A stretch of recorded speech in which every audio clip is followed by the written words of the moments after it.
Celebrating 4 years of talk like you've never heard it before. This is GABNET, the Great American Broadcast Network. Ladies and gentlemen, the history of talk radio. Political opinions have been a staple of radio since the early 1920s. Talk radio as a listener participation format has existed since at least the mid-1940s. WMCA New York's Barry Gray was bored with playing music and put a telephone receiver up to his microphone to talk with band leader Woody Herman.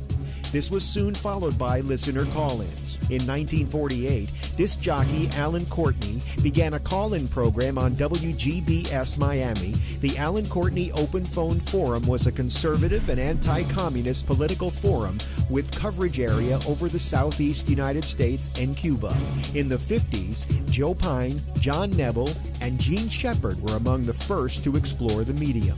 In recent years, talk radio has gained popularity with many new formats flourishing, including all sports in 1986 with the birth of WFAN New York. The subject matter for these formats are different, but the structure has remained the same for all these years. You might say, talk radio is a 20th century format. Until now, that is. It's 2014. And radio pioneer and innovator Alex Bennett introduces the Citizen Panel on GABNET, the first revolutionary idea in the format since its inception. The Citizen Panel allows for an open discussion to take place between the host and many listeners all at the same time. Listeners claim that it's addictive, producing stimulating discussions on any topic from politics to movies and entertainment. It's not liberal or conservative. It's open to all opinions and ideas. Log on to gabnet.net to listen and find out how you can participate. Listen to the programs on GABNET and take a step into 21st century talk radio.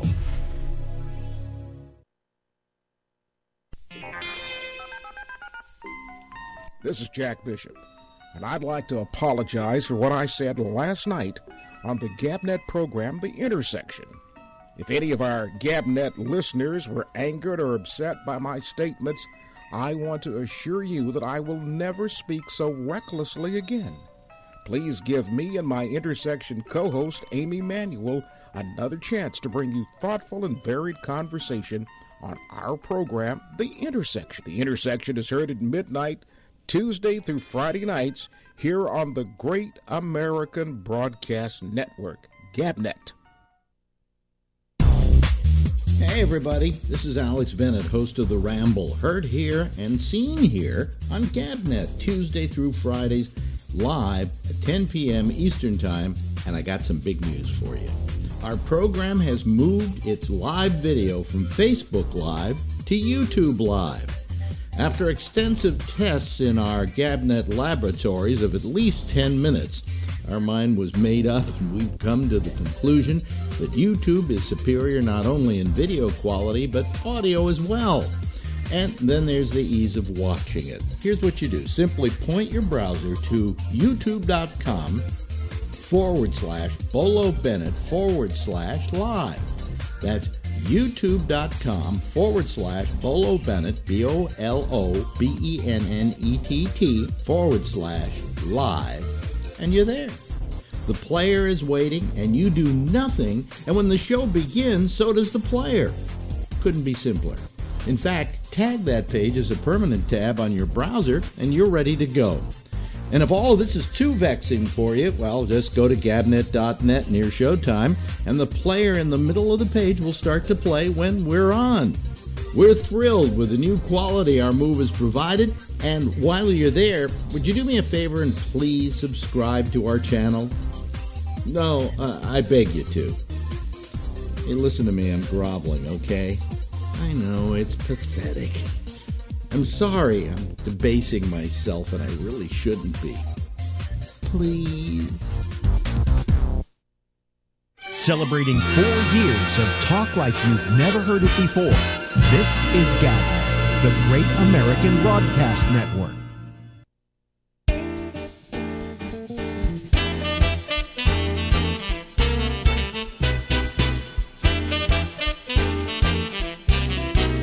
Everybody sing.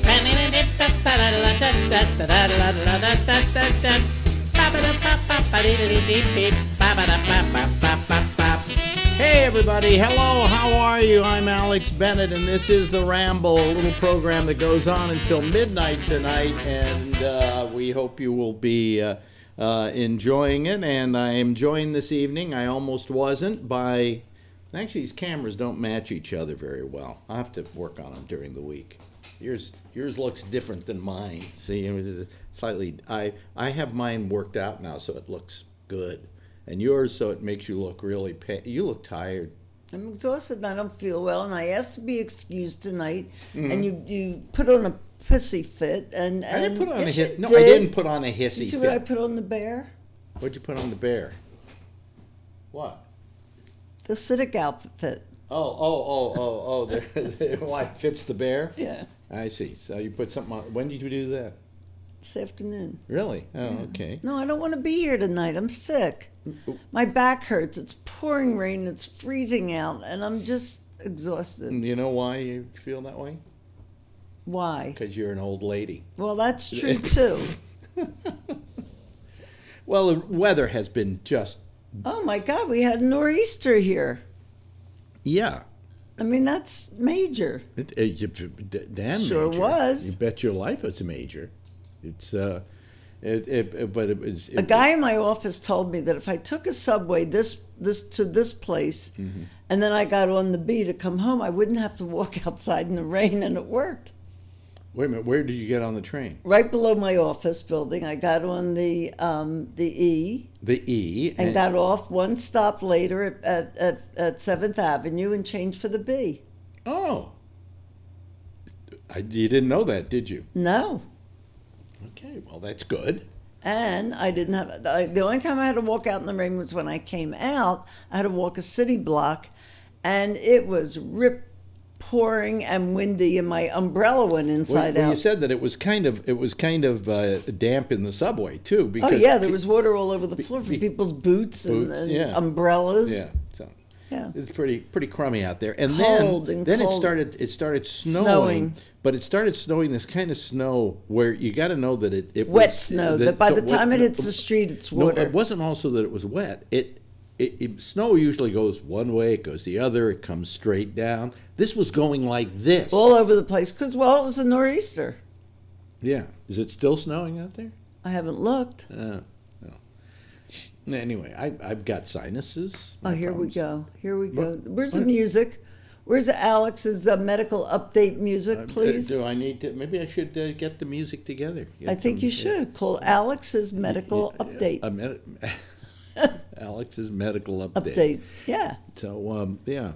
Have a little lead in with the band, and then you just start from the top and work all the way down. So far, are you happy with our new medical, our new pharmaceutical deal? Well, so far I know John and I know Helen and the other woman. But you also know that you're saving. I mean, I was amazed. I figured this is one of those things where you get 3 months worth of your drugs at one time. Okay, so I figured we get them at one time. Okay, I pay about $195 a month, so probably over for 3 months it'll be like $600. Mine was $102. Yeah, mine was $125. But that was minus the Cialis, which they can't give. Mine was minus the Restatious, which I got today. Yeah, but it's amazing how inexpensive that is. I didn't think it would be cheaper. I just thought it would just be another form of I have a new friend. I have Helen and John now that we're on a first name basis. Yeah. And he's got my credit card that they're just keeping in my file. Do they do a good business down there? They said they've been open 1.5 years, and they don't have deliveries yet, but that's on the schedule. Yeah, but I guess it's owned by Walgreens. It's called Community by Walgreens. Is that what it says? All it is that instead of walking in and the birthday cards are on one side and the makeup on the other, and the candy is on the other, and the makeup is down this aisle, you walk in, it's just pharmacy. That's it. And that's I feel good about that. Yeah. And it's all pickup because you can't walk in with a prescription today. Doctors have to call them in. And it's only Is that true in every state or just New York? What? where they call the prescriptions. They don't give you a written prescription anymore. I haven't seen a written prescription in a couple of years. But I'm saying, is that New York or is that all over? I imagine that's all over, but I don't know. Some people. It's a good idea. I mean, like when I had to go for my X-ray or my CT scan. I mean, that they give you a written thing to take with you. Yeah, but of normal prescriptions now, they are called in by law. By law, they're called. Oh yeah. I mean, he doesn't have a prescription pad anymore? By law, they call them in now. Wow. There's just too much abuse. What, of like finasteride no, or but Cialis? you get a pain pill script here and a pain pill script there. That's what people were doing. That's what they were doing. So they made it. I mean, it's been a while in New York. It's also harder to get certain drugs now because, like, our doctor is afraid to prescribe certain drugs for fear that it'll send up red flags or something. Well, I go to a pain doctor, and I get my pills about every other month, and it's fine. She's taking pain pills because of me. Yeah, right. To double dose. A double dose of pain pills. No, but you're watched carefully, right? I'm monitored very carefully. Tell them, this is very interesting, and there's something wrong about this. Yeah. But you like pot, right? It's my drug of choice. I take it over wine. Well, wine, about the same. Yeah. So she loves her pot. I do. Okay, and that's fine, and that's all well and good. But tell them what happens with your pain medication. This other pain doctor that I used to go to, they every once in a while they ask you for a urine test because painkillers are registered by DEA because they're narcotic. And I came out and showed that I had marijuana in my system. And I said, and your point is, it's for pain, but they have to report that. So he said that you have to take a choice. It's either this or that. Thank God they bought him out and he retired because I go to a different doctor now. And he doesn't care about the pot. No. Yeah. But that was kind of weird. Very strange. Also, there's a little statistic I gave last night that I thought was interesting and weird. And that is Medicare doesn't cover Cialis, which is the boner pill, right? But they do cover penis pumps. Now, wouldn't you think that the insertion of a penis pump and all of that is far more expensive than Cialis? I would think so. And I'm telling you, if I can't get a hard-on, I want Cialis. All right, I don't want to. I'm not putting in a penis pump.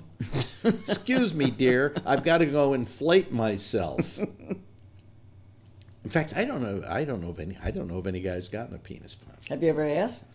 No. Well, so there you go. Probably a lot of your friends might have.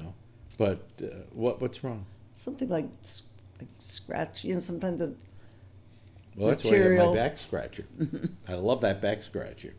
I bought it for you. Well, as I get older, there's certain places I can't get now. Oh, I agree. There's this dead spot, and that's right in the always. But now it's itching. Now that I'm talking Me about too. it. But anyway. So no one wants to listen to old people. Nobody wants to listen to old people. I've decided that, and I don't know how to get the word out about this program. We got a good program here. You think? Oh yeah.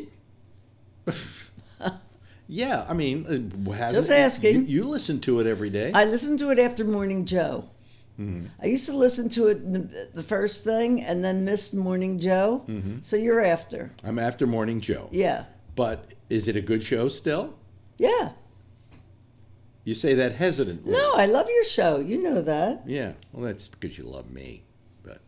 I'm just wondering if there's any reason to continue this because we don't have a lot of people listening to it. It's up to you. It's what floats your boat. If you feel happy doing it, and you do become a different person when you're on the air. You're nicer. You smile. Anyway. Yeah. Hmm.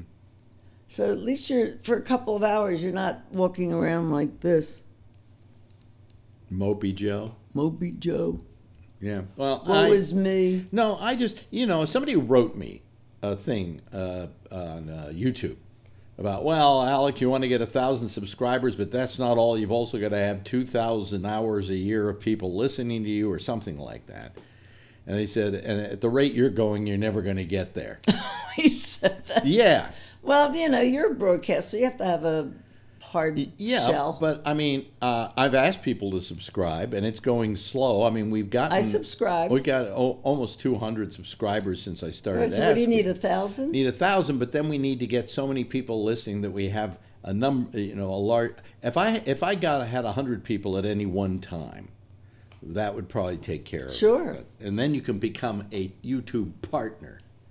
And maybe get money. Yeah. I'm not. I go back to Facebook because I get more people listening to me on Facebook.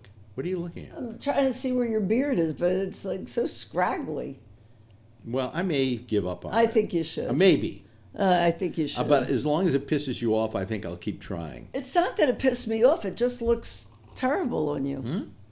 Doesn't piss me off. It doesn't really read on the screen. It doesn't read it real either. Well, anyway, I can feel it. You can feel it, but it's scraggly. It's gross. Shave it off. Yeah, I'm gonna do a David Letterman. That's what I'm gonna do. That'll really make you feel great. Then I'll come to bed every night and kiss you while you're sleeping, and I'll put a lock on the door. Rub my beard all over you. Should I roll over? No, it's not time yet. Yeah, but I'm sick. My eye's itching again tonight. I had an itchy eye last night. Anyway, so I'm just trying. This guy writes me this letter, and it made me think, and I went, yeah, what am I doing this for? I mean, we got some people. We're getting more people at one time listening to us than we have in the past now. But this whole YouTube thing kind of changed the whole. Well, yeah, metrics. It's different. Yeah, people don't surf through it the way they do on Facebook. Yeah. Now tonight, because she's sick, we probably won't start arguing, and therefore we won't have any people. We'll lose all the listeners. Huh? We'll lose all your listeners. Yeah, because that's what we want to do. I'm just doing some work here. I'm rolling. No, don't roll over yet. Because I'll push you right back. By the way, last night, did you hear the show last night? Well, I heard it this morning, after Morning Joe. Boy, I couldn't believe Phil. Oh, Phil, right. I'll talk about him because he's going to be calling, and he defended himself. And I went, geez, Phil, come on. Yeah, what's that? What's with that with the black people in their baggy pants? I mean, we live in Harlem, and I only see those baggy pants occasionally. And it's who fashion. Cares? It's fashion for a certain age group. It more than that, it takes talent. And white guys, I don't know how they keep them up. Well, that's it. I've gotten on the subway where you could see the underpants, and then these are down below the widest part of the butt. I think they're built to be worn that way. In other words, if I bought a pair, I probably couldn't bring them up past that point because that's probably where the crotch is. And, Who knows? It worked. And it was a fashion. It's not that much a fashion anymore. Yeah, now everything's gone skinny. Yeah, it's all gone skinny. I don't see the baggy pants thing. I haven't seen it around here in a long time. And we live in Harlem. No, but I see it a lot. Yeah. Yeah. Yeah. On the subway. Yeah. Okay, let's No. You want me to go to the phones early so you can go to sleep. Well, I don't feel well. So you don't feel well? I don't feel well. Haven't you ever heard of that old slogan? The show must go on. I'd like to know who invented that. But it's your show, not mine. Do you know? Because all my life I have lived by that. When somebody calls me up and says, I'm not going to do the show tonight, I'm sick.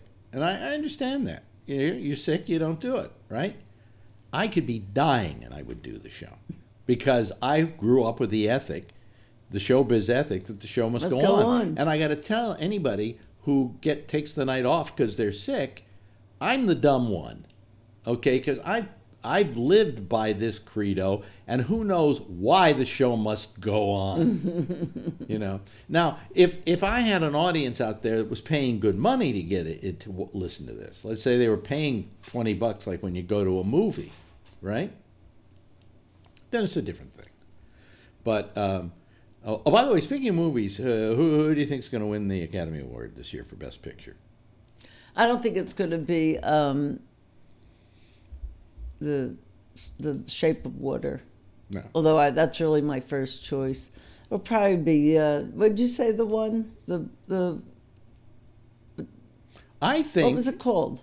Get Out. Get Out. I think Get Out's going to win. I want to watch that Let again. me explain something to you about the Academy Awards. That was very interesting. No, this is very interesting. Yeah. It's not just your vote. What it is for Best Picture. All the others, you vote for like Best Actor, Best Supporting Actor, and so on, right? And that's it. Cut and dried. Person who gets the most votes wins. When it comes to Best Picture, you rank all of them. All of them. So you put your first choice as 1, yeah. and then 2, then 3, then 4, and whatever, depending on how many. I think there's up to 10. There were like about 8 this year. Yeah. And then you send your ballot in. Then they take and they say this person's number 1 was here, and it was here, and then there was this, and there was that, and so on. And until one of these pictures gets to 50% in the total vote, nobody wins. Do you understand? It's called preferential voting. All right? And what happens is they then, when they have made, added them all up, and they find out, well, which one is number 1 and which one's number 2 and which one's number 3 and 4 and 5. If the top one doesn't have 51%, that's it. They will then take away from, I think, the bottom number and bring it up and add it to see if that adds to the percentage. Then they'll take the next one and add the percentage in. Yeah, to break the tie. Yeah, and until 51%. It's something like that. It's very confusing, but it doesn't necessarily mean that the person who got the most number 1 votes wins. Yeah, that's probably how Moonlight won last year. You wondered how that picture won. That's probably how it won. And some people are saying that Shape of Water and 2 Billboards are going to negate each other. Could be. Right? Yeah. And Get Out is going to jump to the front. Top. Well, we'll see on Sunday, but you're not watching it, so I'll let you know on Monday. No, well, maybe I'll watch it. No, you said you're not watching it. Oh, I can't watch it now? The channel is I can't watch it. I see. To you. Okay. Well, here's the other thing.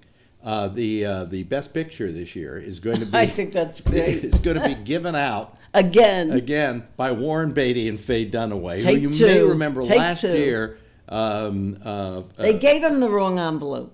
They gave him the wrong envelope. So he pulls it open, and everybody in the world is thinking that it's going to be such and such. Yeah, I can't remember what. And he read such and such. Yep. Because they put that in by mistake, and they're all coming up on the stage. They're congratulating, giving their speech, and then they come out and they say, "No." Or was it that he actually got the right? No, he didn't get the right envelope, did he? They gave him the wrong envelope, and then he pulled it out and she made the announcement. So all these people are up on the stage. And while they're up on the stage, they had to come out and say, we're wrong. There's a problem here. It's the wrong one. Now, but I can't remember, did Warren Beatty, did they get the right envelope and he read the wrong name? Because no, he opened up the envelope and he gave it to her and she read the name. But they had handed them the wrong envelope. So I'm sure that person was fired. Well, whatever. I'm sure that person was fired. I seem to remember it a little differently, that she actually fucked up. That she was reading from the list. Yeah, she read from the card when she pulled it up, but anyway, it was the wrong one. They fucked up last year. Yeah. So this year, they're coming. They brought him back to do a make good. A make good. Yeah, I think that's cute. And there's a rumor, and let's see if it's true, that he's going to open up the envelope and say, and the winner is Gone with the Wind. I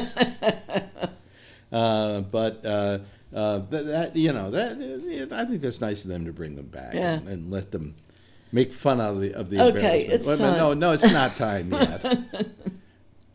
You really want to, don't you? He's like sucking the blood out of me. You desperately. He's like sucking the blood out. He doesn't give me an inch. Well, I'll give you 9 inches.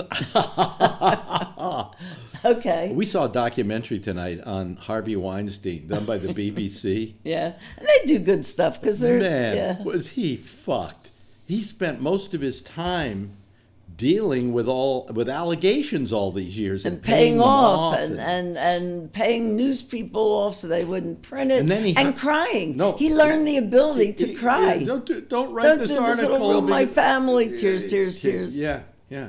But it also said that he went out eventually and hired something called Black something. It's an Israeli black ops Yeah, outfit. they find dirt on people. Yeah, and he hired them to come over here and be his little army, as it were, to protect him against all these assaults and everything that people were saying about him. And to this day, I don't think he has apologized for any of them. No, you saw the things that were He's denied them. Denied everything. She's just in it for the money. They were all consensual. But here's the thing with Harvey, and this is what bothered me the most. He never changed his method of operation.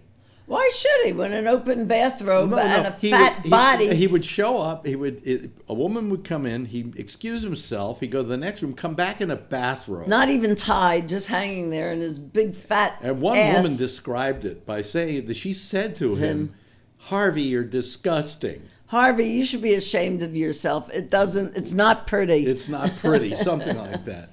And then he started crying, saying, "You don't like me because I'm fat." Well, that's for starters. Right.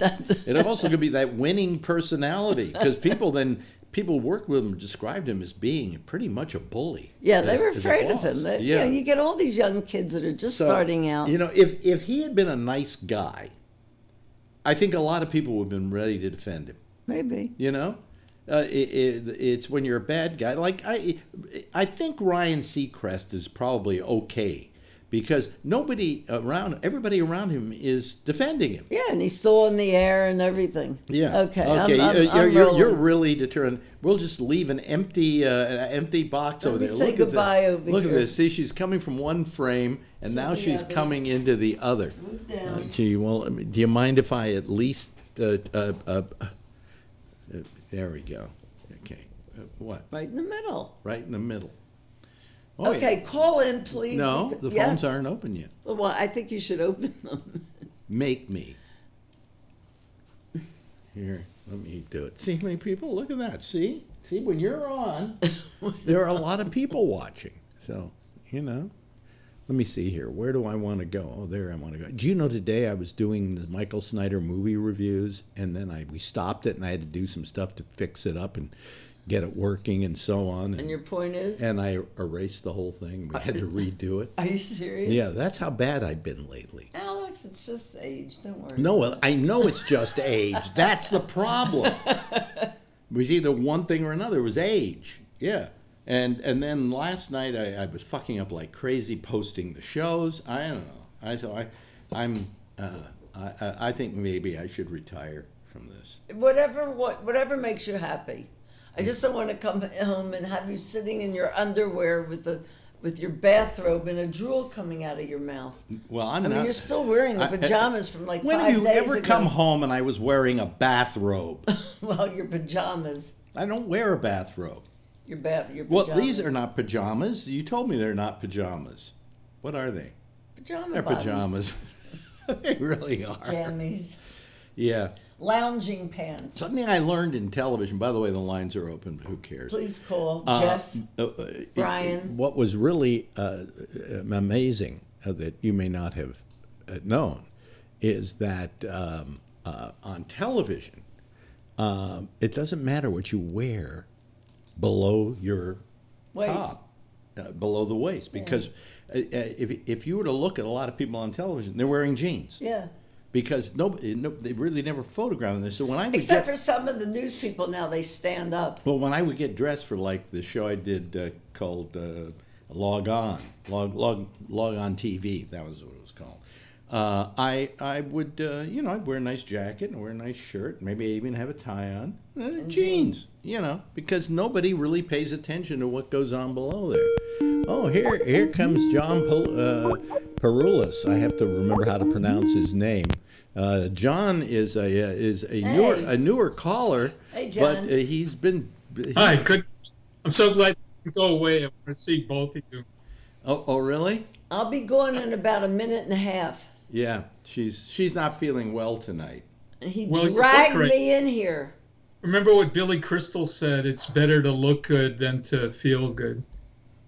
Oh, Well, that's true. I mean, It's better to look good than to feel good. that's good. But I've always wanted to see a show on Broadway. Yeah. 500 nights or 500. something. I don't know. I'm not a fan of Billy Crystal. I like him. He's always kind of, I don't know. The only thing he did that I ever really liked was that show, The Comedians. Did you ever see that? Yes, that was great with what's Josh his name? Gad. Josh Gad. Very good show. But they only did 1 year. FX canceled it after the first season. It was great. It was terrific. Just great. It was great. It was wonderful. So They forced the two of them to work together. Yeah. And, just the intermingling. Well, the premise of the show is that the only way Billy Crystal can get a sitcom is if he works with this guy. Oh no! And so it's like they don't get along. They don't like get along. oil and water. They have to work But together. it made for a very funny show. It did. And after a year, one season, I think Who they was canceled carrying it? FX. Maybe it should go to Netflix. They seem to be buying everything up They now. seem to be buying everything. Yeah. They're going to become the world Yeah. leader. Is there in even an movie making. HBO anymore? Yeah. Really? What? No HBO? No, I thought no, still There, but there's an they're HBO, they're but not keeping up. They you know, can't keep yeah. up with Netflix. And then when they put a show on, you got to watch it each week. You can't No. just do That's it right. all at once. You know? Well, I binge watch I when do I do too. those shows. I watch every single episode and I get through, like Narcos, like in 1 week. Yeah. We did, okay? We never watched, what was it called? Breaking Bad? Right? And then when they were closing it, we binged it. we binged it, watched 5 years in less than 2 weeks? Something like 63 episodes in less than 2 weeks, and we finished the last one the night before they were running the last one. I mean, it was perfect. And when we got to that and watched it, we were upset because there were commercials, and they had commercial breaks. We're so used to just flipping through it. Yeah. Right. But that's how we binge watched Breaking Bad, and then she binge watched a Turkish telenovela. It was a Turkish telenovela with 50 episodes. Yeah, It was when I was sick, and I just thought it'd be like 7 or 8. And Alex looked. Hey, I didn't think I was going to like it, but I went to CBS Online and I binge watched all of Star Trek Discovery. that is a good show. It's a great show, fantastic acting, and they really ramped up the whole Star Trek narrative and made it watchable again. Well, they created a new kind of narrative, I think, and I thought it was a very good show. What's funny though is that the guy who played the captain on that show, is in this picture called "The Death of Stalin," and he plays the head of the head of the military. Well, he plays all kinds of bad guys. He was that Lieutenant Trevor in Mel Gibson's film Patriot. Remember, he plays the English bad guy who kills everybody, burns them alive, and stuff. He's great for that. But it's a good show, and the actress who's the star of that show is, I think, a real find. I think she's just terrific. She supposedly was on Walking Dead, was where she came from. Yeah, that's right. Sanika Martin Green, great actress. Yeah, very good. Okay, very good. I'm going to say hello to Phil, and good night to everyone. Yeah.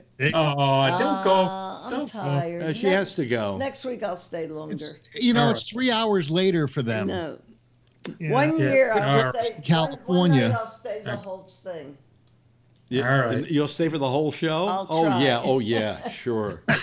Good night. Sure, that's a real possibility. Here, put that chair back where it Hey, belongs. Phil, it's great to see you. I left a little present for you on Alex's Skype thing. I made a link to a video, so if you want to show that video, it's about guns. I think you're going to like it. I don't see those links on Skype or YouTube. I can't seem to get to them. Oh, let me pull up. No, well, I'd have to get off of this one. Well, just worry about it later. Hello, Rob Alfano. How are you? It's the voice of Gabnet, ladies and gentlemen, Rob Alfano. And tonight your mic sounds just fine. Oh, he's got a cool T-shirt. I got something. Well, he's got a Yankees T-shirt. What do you have? Wait a minute. John's going out. Sweatshirt, actually. Huh? It's a sweatshirt. I'm wearing a sweatshirt tonight. Yeah. I was going to wear a sweatshirt tonight. Is it cold? Oh, it's miserable. We had this nor'easter here today, as you did in New York. I was supposed to drive to Baltimore today and canceled it because it's too fucking crazy. Now, why do they call it a nor'easter? They mean northern eastern, right? You would, yeah. Well, people in Maine. Hey, this is not just any Red Sox hat. I don't know if you could see it. I'll hold it up to the camera. Do you see that? Wait a minute. No, we can't see it. Here. to John. To John. Yeah. From who? Trot Nixon. Trot. Okay. Who beat your guy's ass in 2004. We shamed you. We killed the Bambino and ended your fucking dynasty, man. By the way, there's a very interesting documentary that I started watching, but I haven't really gotten into it yet. That's on my it's on the PBS channel, or it's at least it's on the Channel 13 channel here. Yeah. And it's the story of Babe Ruth and the kid that he visited in the hospital. Oh. Did you ever hear that story? That classic story that he showed him, and I'm going to hit a ball, a home run just for you. And then he went out and he did it. And it's like legend. And they had the guy, he's dead now, but audio from him telling the story and his son telling the story. Wow. And, Wow. Yeah. Well, you all know Babe Ruth was a Red Sox first before he left for the Empire of Evil. Did he promise more than one home run? No, Nanette. I thought. No, Nanette. So he sold Babe to the Yankees. Oh, I thought in that the kid thing that Babe Ruth actually promised more than one home run. I think he promised him only one home run. Oh, all right. I think. I know he maybe it was a movie. There's a movie about it too. He gave him 2 balls. Yankee. No, that's the Lou Gehrig story. No, the Babe Ruth movie is the Babe Ruth story. Yeah, and it stars William Bendix. That's right. I love Riley. And it's got my favorite ending ever in a movie. I used to do a whole bit about this on the air, in which at the very end of the movie they're taking Babe Ruth down a hallway on a gurney to an operating room to give him an operation, which might save his life or it may not. But either way, they're going to find something out about medicine or something because of Babe Ruth, and they're wheeling him down. And outside the window of the hospital is a group of boys singing, "Take me out to the ball game," as they're wheeling him down the hallway. "Take me out with the crowd." And then all of a sudden they go into a montage, and there are like jets flying overhead, or planes flying overhead, and then a field, a baseball field. "Buy me some peanuts and Cracker Jack." And there are kids sliding into home plate, and there are kids batting their ball, and there's a kid there with his nose up to the chest of an umpire, poking him in the chest, yelling at him. And the announcer goes, "And that day, Babe Ruth did more for humanity than he had done. And his legend will remain," and they're saying, "Take me out to the ball game." "His legend will remain as long as there is a bat, a boy, and a ball." Scene. That is my favorite ending to any movie ever. Yes, the Given. Hey, what's that? Yeah, Given Day. Denny Lehane, famous writer from Boston, gets a lot of films out there, like Shutter Island and so forth. That's all his stories. Does anybody know why they haven't made a film about this? Babe Ruth is in this story. This is about the 1917 Boston police strike. Mostly every single cop went out on strike. You listen? Well, yeah, because Babe Ruth played for Boston. This is a story. This is a fantastic. Well, the Babe story. Played for Boston, didn't he? Yeah. But why didn't they? Now wait a minute. Did he play for Boston? Did he No, play I for can't Boston understand. after the Yankees or before the Yankees? I think maybe before and after.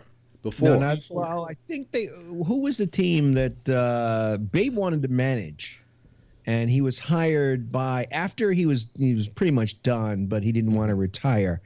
he went to another team and they told him they'd let him manage, but that never really. They just wanted to get him there to put asses in seats. But he was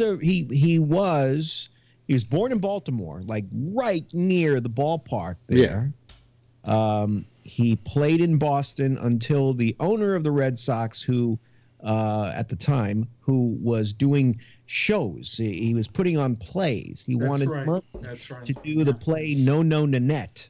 And he sold the Bambino to the Yankees, and that's where the curse of the Bambino came from.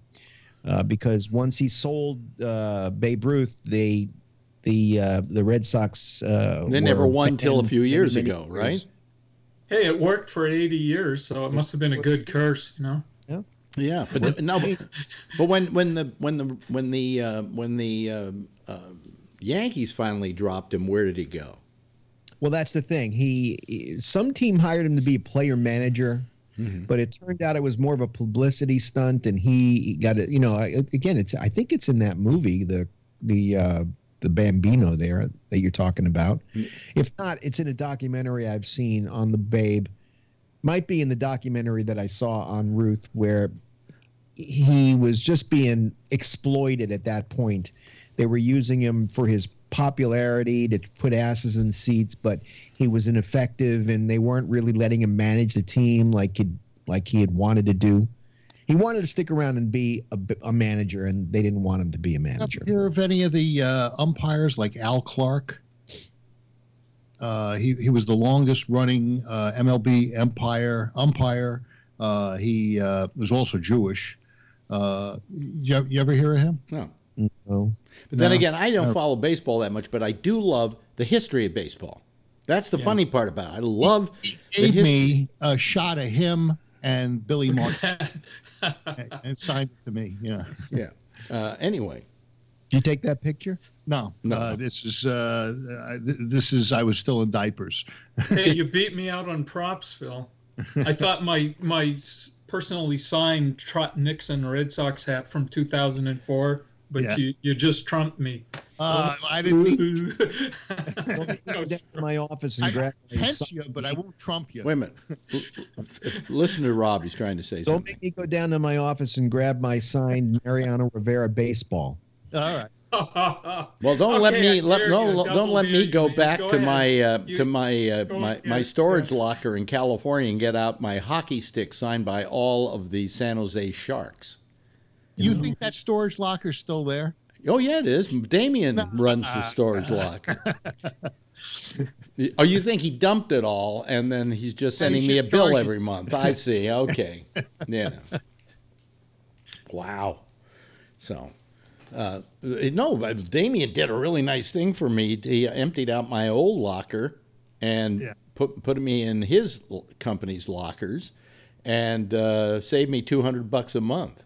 Nice. What happened when I first got it, it was like $160 a month. And by the time the years had gone on, all of a sudden I'm getting a bill for $365 a month.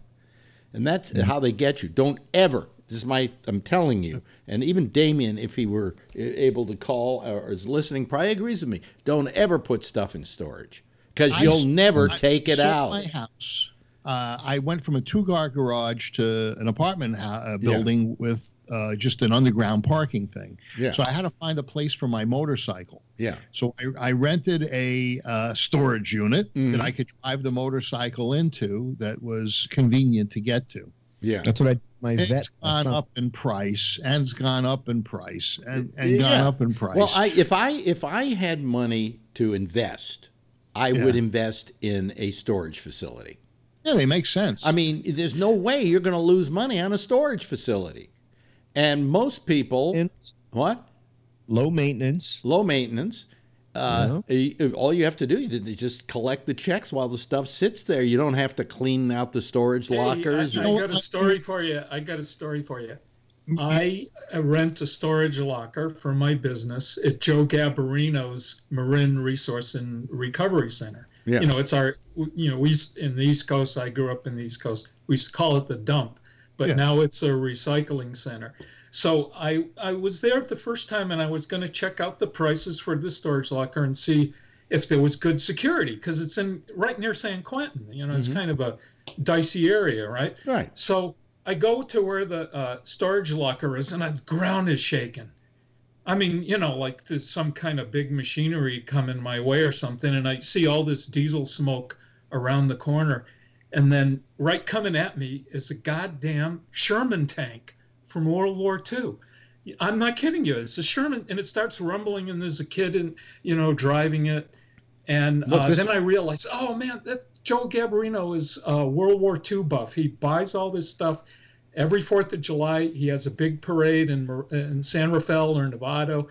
And so I just got a big bang out of that. I went to the office and I told the lady, I said, hey, okay, I'm going to have my storage locker here. I love your security. I saw the Sherman tank rolling down, and it made me feel safe. Wow. You know what scares me about these lockers is that people can put anything they want in there. A lot of it is combustible. If you're going to, they might store paint, they might store stuff. I do believe that the people who run them, and I think, Damien isn't on the show tonight, so he can't, he's the expert on it, but I think they do check to make sure that people aren't putting combustibles in those lockers. There's no way, in the lockers that I'm in, there's no way they could figure it out. They don't watch you. You drive through the gate, you open your locker. Phil, what about, you're a police officer. The fire department has a machine, especially the investigative branch, called a sniffer. Yeah. And what that sniffer does is they put it in a fire scene, and it analyzes all the compounds. Right. After the fire. After the fire. All right. I'm talking about, I don't want the fire. I want to, before. No, but couldn't they just put the sniffer near a storage locker? My storage locker has a vent in it, so they could just put it near the vent. Well, all I'm saying is I don't know. I should probably ask Damien, or maybe Damien can write us when he listens to this show. And what do you do to make sure that people don't put combustibles in there? Because I drive past some of these. They got their door open. Yeah. And they're stacked to the ceiling. Rob was talking. Oh. Last summer, I rented a 10x20 and put my car in there because I didn't have a garage. And you put your own, they don't ask you to buy locks from them where they have a master key. I bought really nice locks. I had the only keys. They couldn't get into it. I could tell you that as I would drive in, how many times you could see that people use them to do business out of. Right. There's a guy got a garage and he's doing mechanic work. That's true. I've seen homeless people, they're not supposed to, but they're in the bathroom, they're sleeping there, they've got the locker. Not the one I was in a public storage place, and you couldn't even get in the front door unless you had the code. Well, these people rent the storage room and then they turn it into their abode rather than sleeping under a freeway. We have a storage unit here in New York that we're currently paying $500 a month for. But that was for all these photographs this woman took. But she left us $150,000 so we can afford. Can I talk?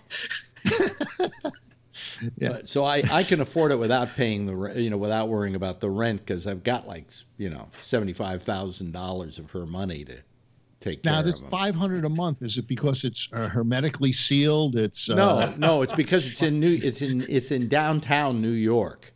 Oh, in Manhattan. Okay, and you can't charge the rent to the thing and put it in one of the bedrooms, and then charge the estate for that bedroom, rent. That's an interesting idea. Listen, I got to tell you, in case people don't know what I'm talking about, let me explain this. In case people don't know what I'm talking about, I and another guy were willed this woman's entire photographic collection, and she was a very good photographer, and then given $150,000 split between the two of us to promote and to archive and do whatever with her photographs. Suddenly we realized when we took a guy took 2 boxes of her negatives and stuff, and sent them, I guess maybe it was to Europe or someplace, to get them digitized. And they send them back, and I hate to I can't even show you one of the photographs, but it's just a fat guy on a ladder with no clothes on. And the rest of it is like most of it is like dogs and puppies and just street stuff and nothing really. Before you sent them? I think the best one that I've seen, the one that at least has a personality in it, is a picture of Bill Maher, and that's about it. Now I don't know. There are still thousands of these pictures, and what do we do? Do we digitize all of them and then go through them? Yeah, no. You got like a light table or oh God, put things on the light table. I'd rather shoot myself than have to go through 3,000 slides looking at them through a loop on a light table. It doesn't take that long. I have a question for you. Then, what are you really to do with these photos? Charge rent. Well, $5,000 gone. Pay rent. Are you supposed to monetize them? Can you do that? I can do any. I own half of them. He owns the other half. I can do anything with his half. He can do anything with my half. That's the deal we have with each other. Have an exhibit. Well, wait a minute. Hold on a second. On this well, he show. wants to do exhibits. I think there's maybe a book in some of these photos, but I get all the photos from the first half of her life, and he gets all the photos from the second half of her life. And the first half of her life contains photos that were taken when I was doing Midnight Blue and when she was working on the show. So it's kind of an archive also of my work as well. And so what I do, but we haven't gotten to those photos. We haven't found them yet. We haven't figured out which ones are them. We have some frame pictures that are some of them. Like we have a picture of, in drag, Harvey Fierstein. When he was a drag queen, when he worked worked as a performer doing drag, and there are a lot of other great pictures. Okay, but to go through these, I mean, is just going to be daunting, and I don't know if I'm ready for the exercise. You might find something really interesting. Well, I'm sure. You might find something that will blow your mind. Oh, I'm sure there's some stuff in there that will, but we've got to get through it. That's the problem. I'm entering. It's my next Wednesday is my next photo club contest. Yes. And so I printed today 2 photographs that I was going to enter. One for color, one for black and white. The problem is, and I need to ask you why this happened. I had a photo of 2 elephant seals kissing one another. On the screen, it was in one direction. When I printed it, it was mirrored. I don't understand why. That shouldn't be. So, for instance, this is the shot. Yeah. The seals were reversed. God, that's hot. That's hot. What? The seals were reversed on the screen. That's a good shot. I like that. Alex says it's hot. Maybe I should. No, I said it's hot. It's hot, like the kissing. See, it's hot. Anyway, that kind of hot. Look, we don't want an exhibition of your photographs tonight. This is the other one. Yeah. Yeah. Oh, hey, this guy's good. Those are the Roger Dean. This guy's good, man. So, anyway. You know who Roger Dean is? No. Roger Dean is the guy that did all the Yes albums. Oh. It looks like a Roger Dean shot to me. Really? This with the smoke and the mountains. It looks very Yes. Like if you put the Yes logo there, you'd have an album. I know what you mean. I met a famous rock photographer. I first moved to San Francisco, and I didn't know who he was. His name was Jim Marshall. Yeah. And he invited me over to his apartment when he was living on Union Street, and he had all these album covers on the wall. And I said, why do you have those album covers on the wall? He says, no, those are pictures of album covers. So I said, why would you have the picture of the album cover on the wall? He says, well, I took them. And it was Janis Joplin and the Grateful Dead. Yeah. And, a 1963 shot of what's his name, Bob Dylan rolling a tire, and then pictures of Cash giving the finger, and he was rolling a tire before he was rolling a stone. Yeah, and so I didn't know who he was, because I met him at a friend of mine's house, and he says, "Oh, I'm a photographer." Oh, he also shot the last Beatles concert at Candlestick Park. But what happened was, I said to him, "What do you do?" He says, "I'm a photographer." I said, "Can you show me how to use this camera?" He says, "Sure, come on over." So that's how I met him. Mm-hmm. Wow, okay. Amazing story. Well, that's boring. Let me see here. Hey, which is boring is the way I met you. How did you meet me? You were begging for a ride. You were working at WPLJ. Yeah. And the electricity went out in your building, and you couldn't get your car out of the garage, and you needed a ride home. So I went down to the studio. Was I stupid enough to take it? I gave him a ride home, and him and Naomi. Oh no, Naomi was home. So I give him a ride home, and he invites me up for breakfast, and Naomi made us breakfast. Okay. And that's how I met you. You mean I literally took a car ride from a total stranger? Total stranger.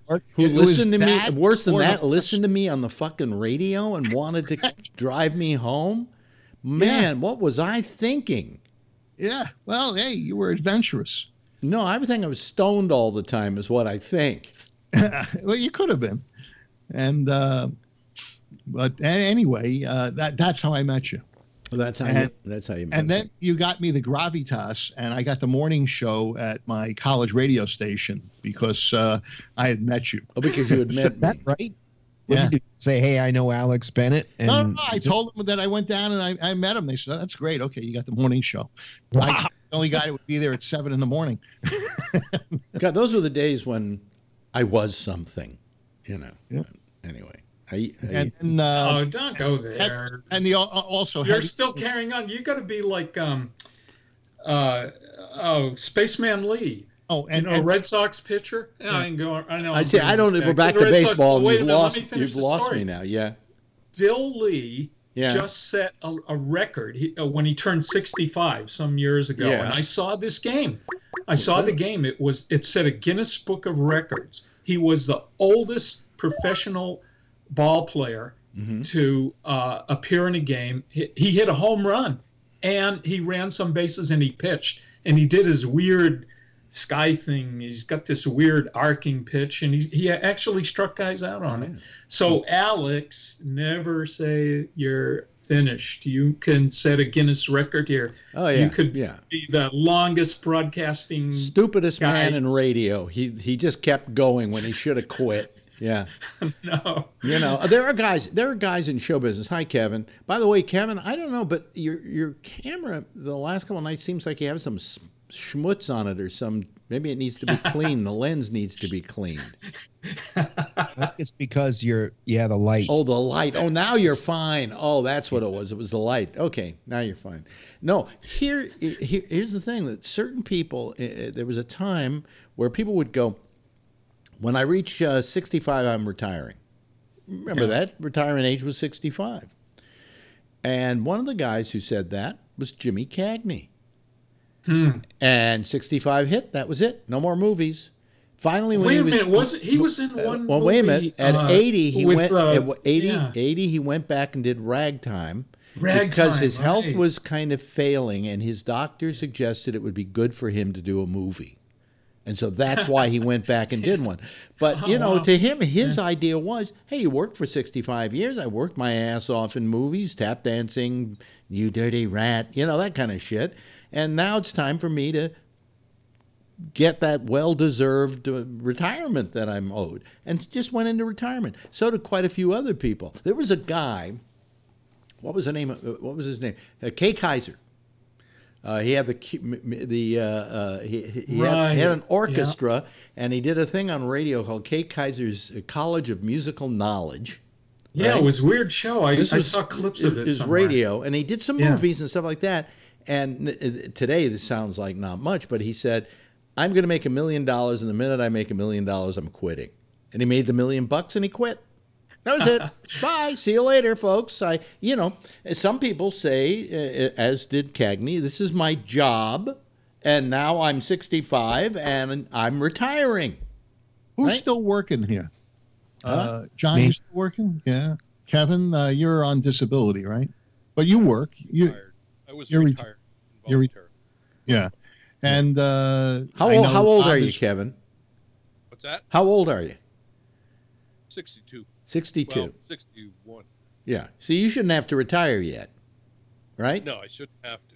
No, but we all have. I tried to get a job, but yeah. Turn up your microphone a little bit. You could stand to have your microphone. I don't want old farts like me. They don't want old farts. Oh, me either. You know. I tried. Oh, and I'm getting outclassed here with the microphone shit. You know, I can go and get my AKG broadcast mic. Listen, I've so got.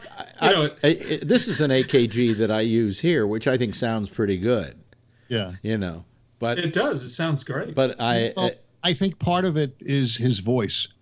Well, the reason I used it is we used it at the TV show. When we were doing the TV show, we used an AKG. I had the other microphone here. When we were doing, what do you call it? With your wife? Play TV.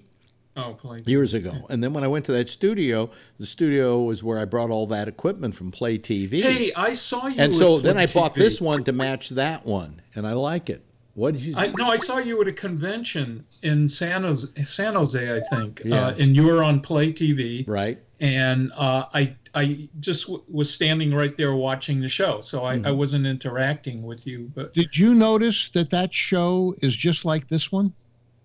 Play TV? Yeah. Did they use a webinar format like Skype or something? I don't remember. Played a segment, like an hour. He put it on. No. It was different. I sat there. I talked to a camera. I didn't take phone calls. I had guests that came in. You just said that it was the same, Phil, because I was griping about the same shit that I'm griping about now. Oh, yeah, the same. Yeah. Yeah, exactly. See, that you could set a Guinness record that way. Yeah. Yeah. You know, he was moaning and boning about his health and his this and his that. It's the same thing, same maladies.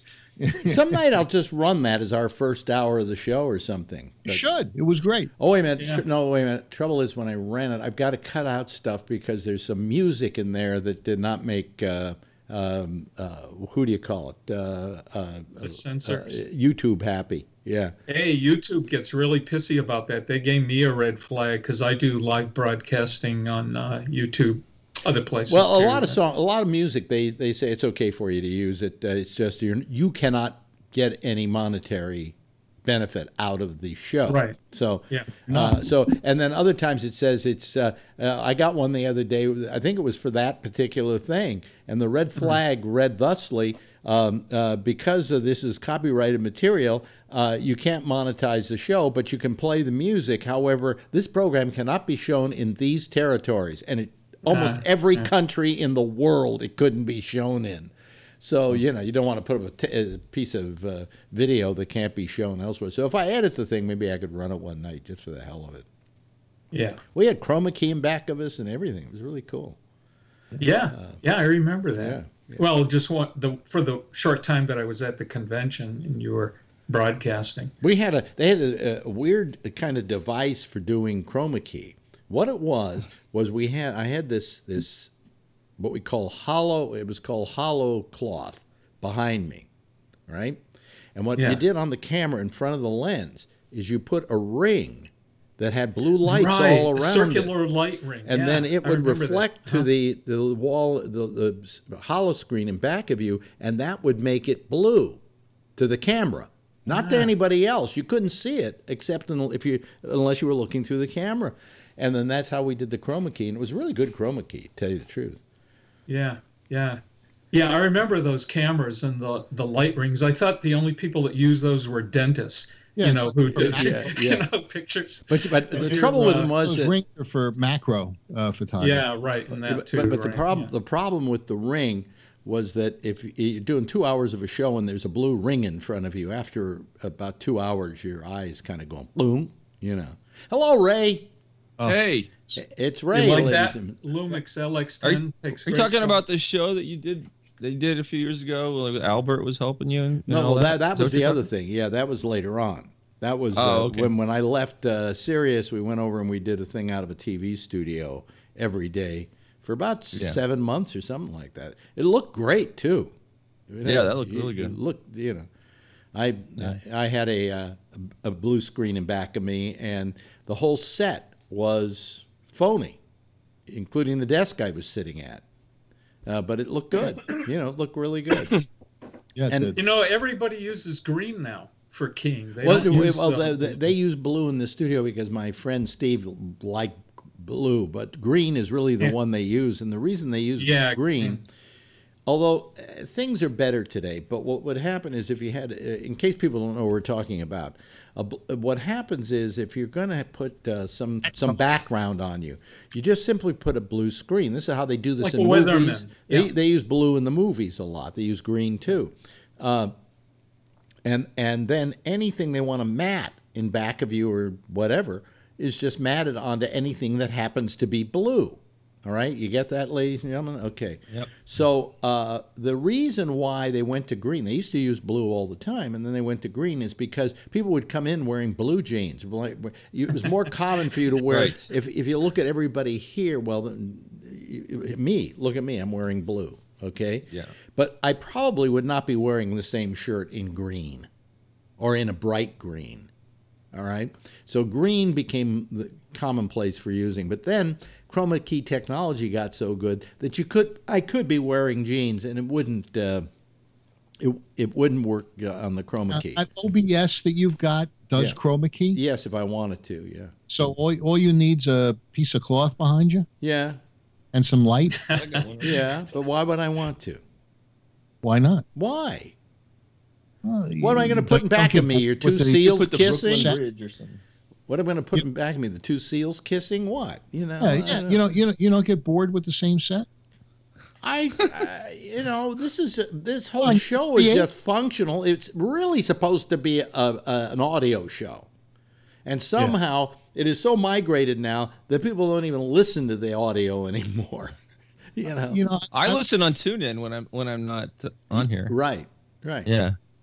But in fact, most nights lately, the audio audience is smaller than the TV audience. But let me see here. You got 35. Well, I don't know what that means exactly, because at the end of the night, I've had a total of more.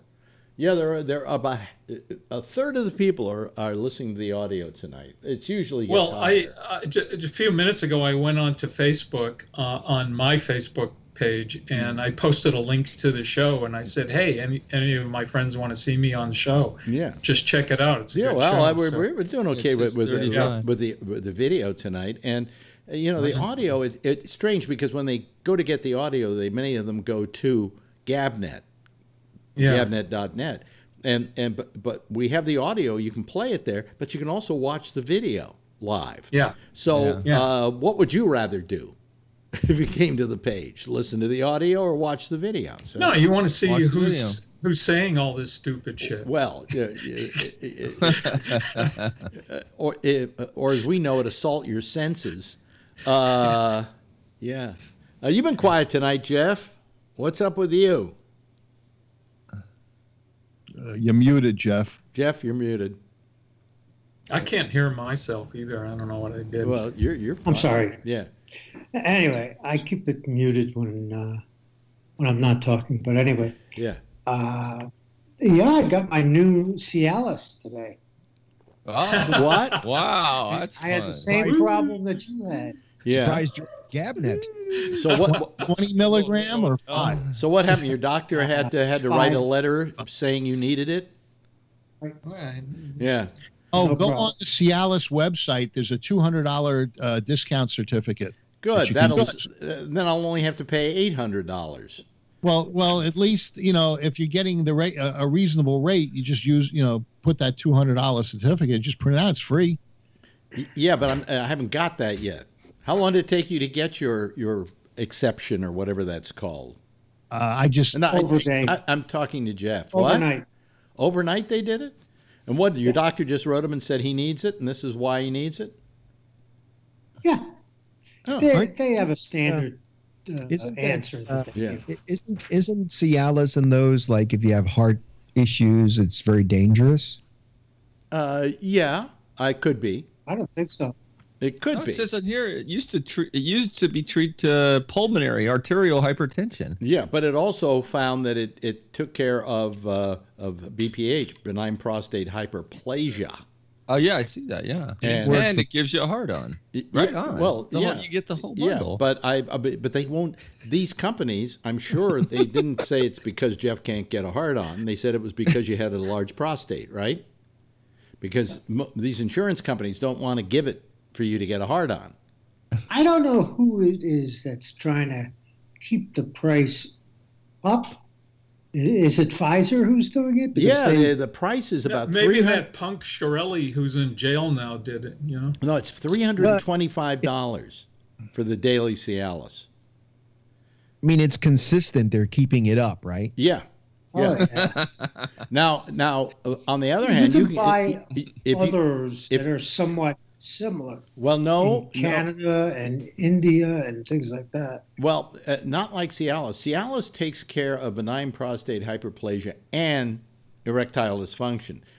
Viagra only took care of erectile dysfunction, and it's gone into what do they call it? Receivership? No, where it's none of these pharmaceutical companies are going into receivership. Are you kidding me?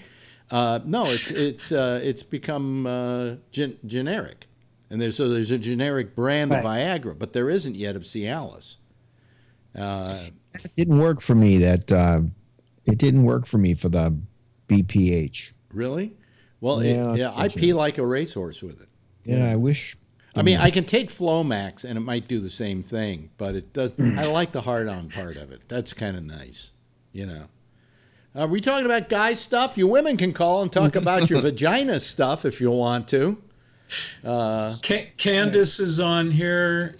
I don't know who Rocco is. Right. Rocco could be anything. And then Forbin Colossus. I don't know who that is. Forbin's an old computer system. Well, Rocco says, thank goodness we can see who's saying all this stupid shit. And, yeah. And, of course, Phil, last night, Phil, you embarrassed us all. You really did. How did you do that? I didn't hear last night's program. You missed it. You missed a winner. Phil, your microphone isn't on. What I asked was not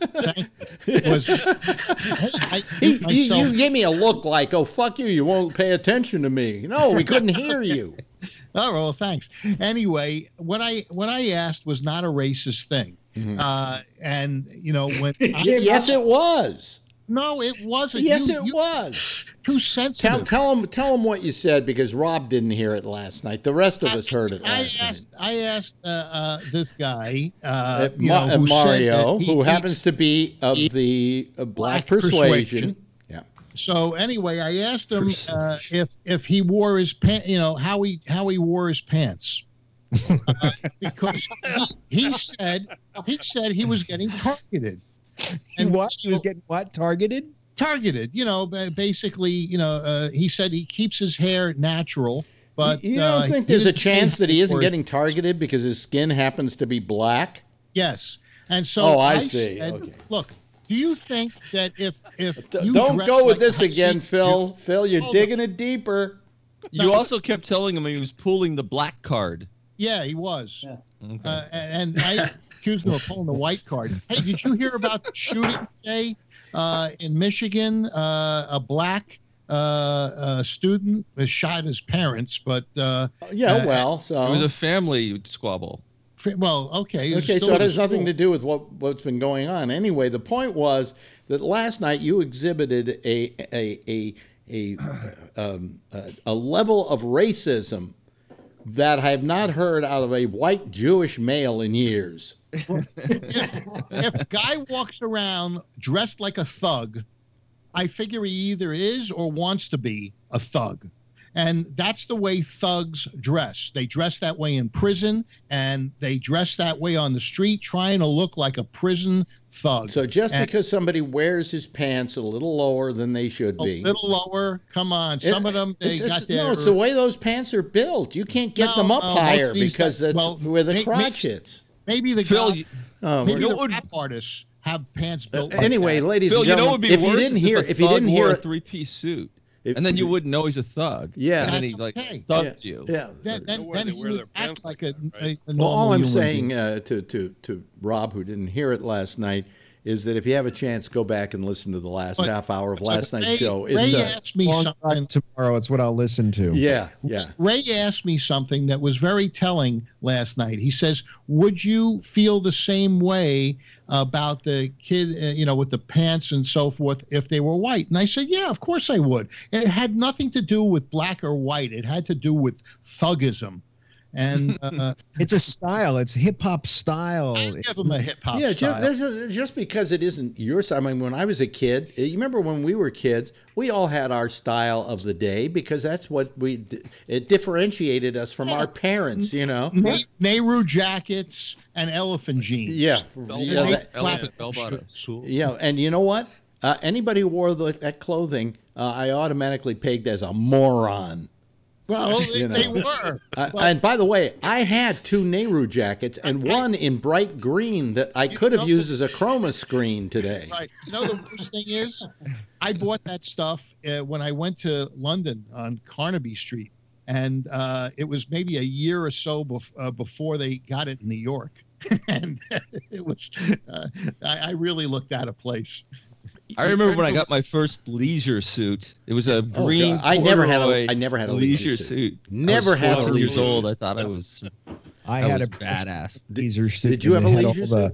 The little studs on it. Oh yeah. I had the Was black. it aquamarine in color by any chance? Powder blue, yeah. Powder blue.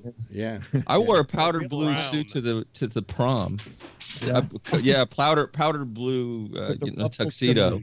With a rough shirt. When I got married, they gave us the wrong tuxedos, and my ex-wife, she never saw what I picked up, and they were powder blue tuxedos. I must have got the ones for a Mexican wedding. Now there you go again, more racism. He is one racist for the world. Navy blue. What's that? Scumby? Scumby. Yeah. That one I don't know.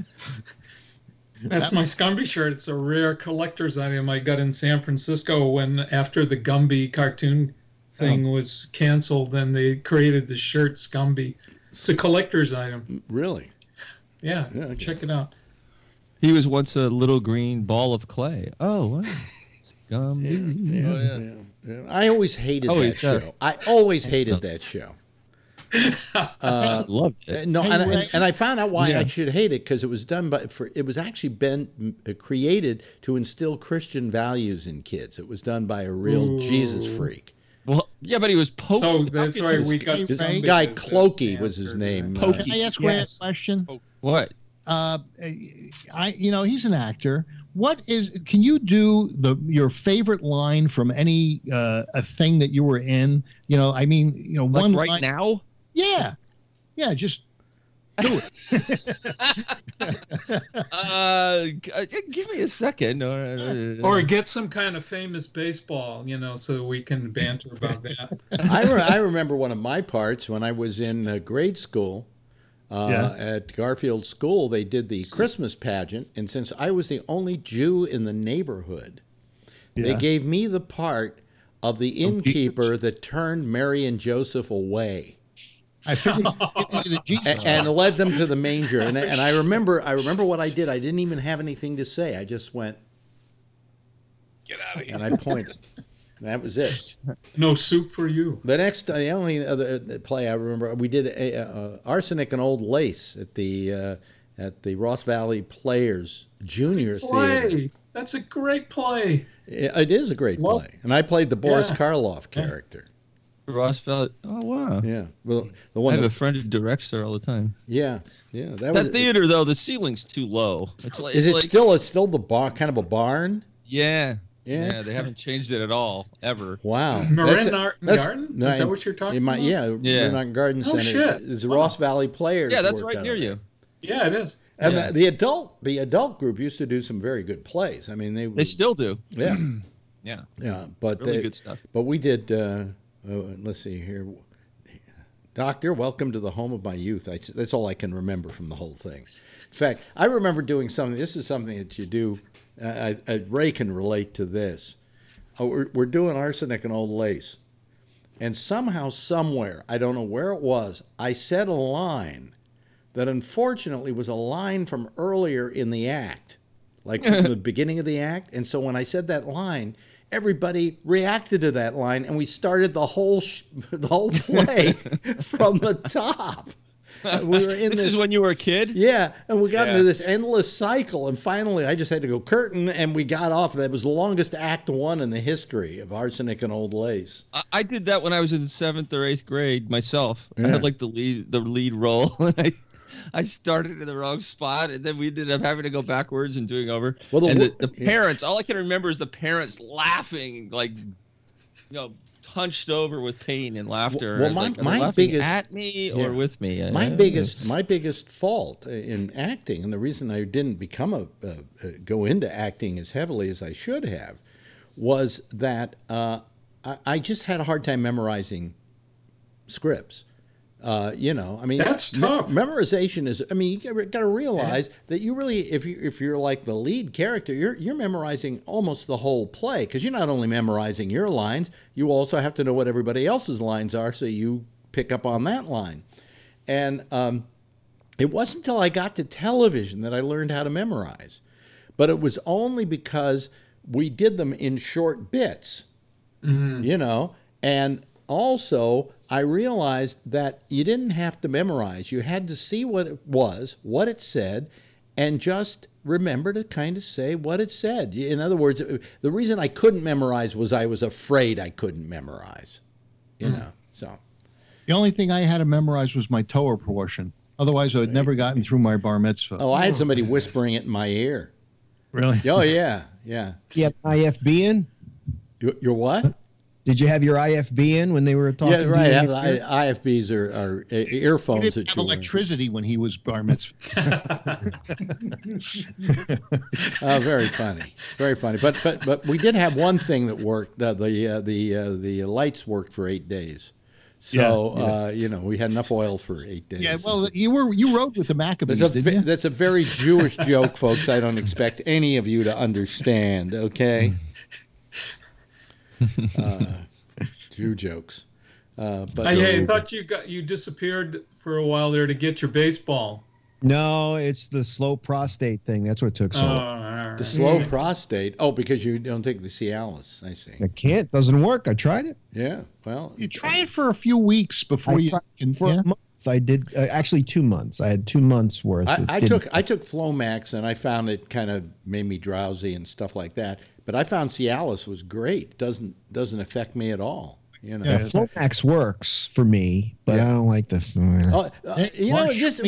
I want people to pay attention to this moment, folks.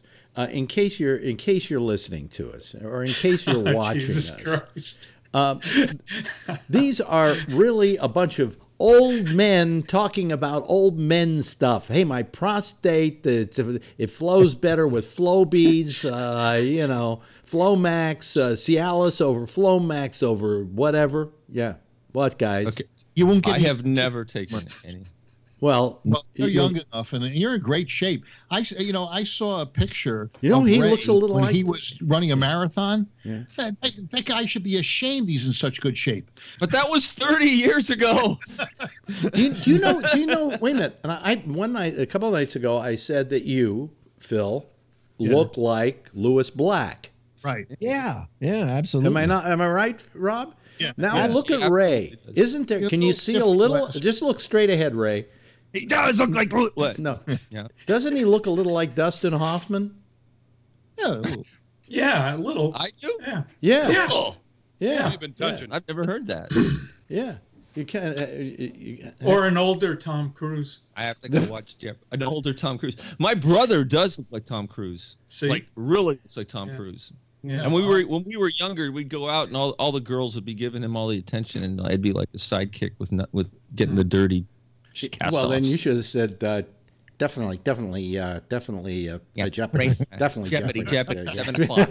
Jeopardy, 7 o'clock. Have to see Jeopardy. Because between the two of you, you're playing doing the whole movie. You know. I thought it was Wapner. Wapner at 7. Yeah, Wapner. Oh. Got to see Wapner. Well, I don't know. Wapner's on. It could be Jeopardy, too. Yeah. 246. 246. Now, man. I think that Alex looks like that guy that does the travel show, Bourdain. Anthony Bourdain. There's a similarity. Really? Yeah. Somebody told me, some French guy at an airport said I look like Anthony Bourdain. See that the hair. It's the color of the hair and all that. Yeah, it's the hair. I wish I had the what do you call it? The deal that Bourdain's got. I would love to do a travel show and just eat my way around the world. Not the shit he eats, man. Sorry. Eat a lizard and see what happens. Ugh. Well, He's in good shape though. He works out and stuff. Anthony Bourdain. Yeah, big but, time. you know, I mean, there's certain cuisine in certain countries, but I saw one that he did in Spain about tapas in this one town. I think it was Seville, maybe, where tapas, all tapas is free. All you have to do is buy the drink. You buy a drink, they give you a tapas free. Sure, tapas. Now, I'm not a drinker, so what do I do to get tapas in Seville? You know, you give it to somebody else. I guess I buy the drink, I don't drink it, and then I buy another drink and I don't drink it, but I get the tapas, you know, and it's all this incredible tapas, you know, just wonderful stuff. So, you know, I think I got to go back to Spain. That's where I want to go. Definitely want to go to Spain. Definitely want to go to Spain. Spain. I love Spain. Spain is beautiful. Yeah. Didn't you used to go to Ibiza sometimes, Alex? Yes, Ibiza. I love Ibiza, but I won't go there now because once the Kardashians started going there, I figured it's all over. You know, once it became the place that everybody goes now. When I first went there, to show you how off the beaten path it was, I flew in at night. They drove me into the old town. We were walking up these just old rock-borne steps, and I saw a dog eating a cat.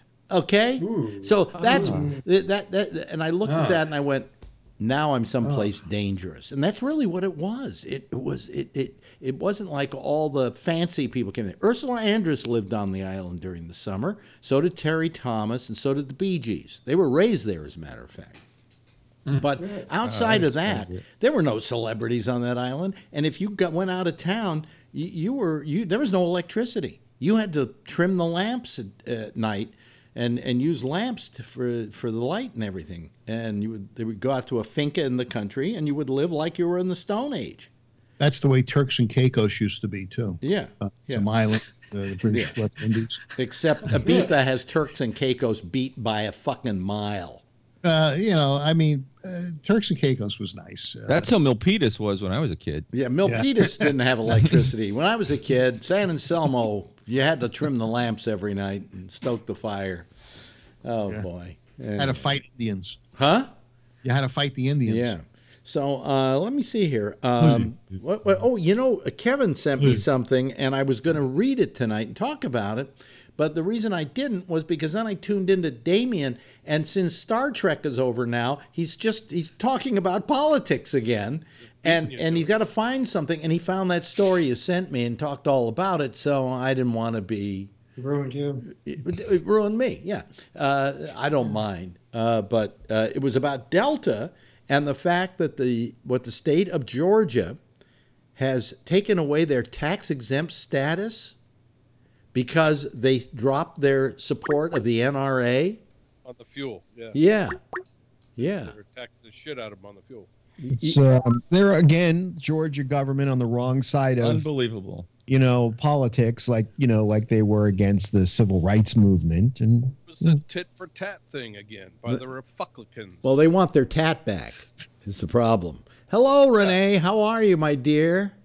I thought I would chime in to break up this sausage fest. Well, thank you very much. Sausage fest. You're gonna grind it up, are you? Because we do have prostate problems here on this program amongst the panel. No, honey. You have prostate problems. It's not in my ballpark. No, I'm getting rid of my prostate and cancer in one foul swoop. She said ballpark. That means she's paying attention. Yeah. Well, the thing is, wait a minute. There's got to be some female problem that women have that's the equivalent of a prostate, something in that area. Yeast infections, whatever. No, you're talking about something that's going to go south that has to be removed. You guys used to rip all of our internal reproductive system out. Yeah. Now you're a little more selective because we know more stuff. So they don't just rip it out. Oh, unless you live in Florida. Yeah, there you go. What about when it all starts falling out, though? Like, what's that called? Be down or out? Like, just falling down and then, like, coming out of the area. I don't think just fall out. Yeah. There's a thing where, like, it starts falling down. It's called fallout syndrome. And acid. There is something that some women have that they've tilted in the wrong direction, and that becomes a big deal. But I'm pretty sure it's a surgery issue. Okay. I think the thing that we're holding up our medicines. Michael Davis. That's for my torn meniscus. But normally women don't have things other than what? They don't fall out. What is it? This is for my torn meniscus. It's called Voltaren I gel. had surgery for my torn meniscus. I'm getting mine done next Thursday. Do you know I had to get a special dispensation to get this stuff cheap? I mean, it's really the drug companies. They have a thing they call, what do they call it now? It's profit. No, the formularies. That's what it's called. And every year the formularies change. Like certain drugs they won't cover unless you go through all kinds of things to get it and so on. Yeah. So Kevin, you're getting your ACL ripped out, or what are you doing? No, they're gonna cut me up and do a scope on me next Thursday. What are they doing? I got a tear in my meniscus, and they're gonna scope out the. Well, I've got a torn meniscus in my knee.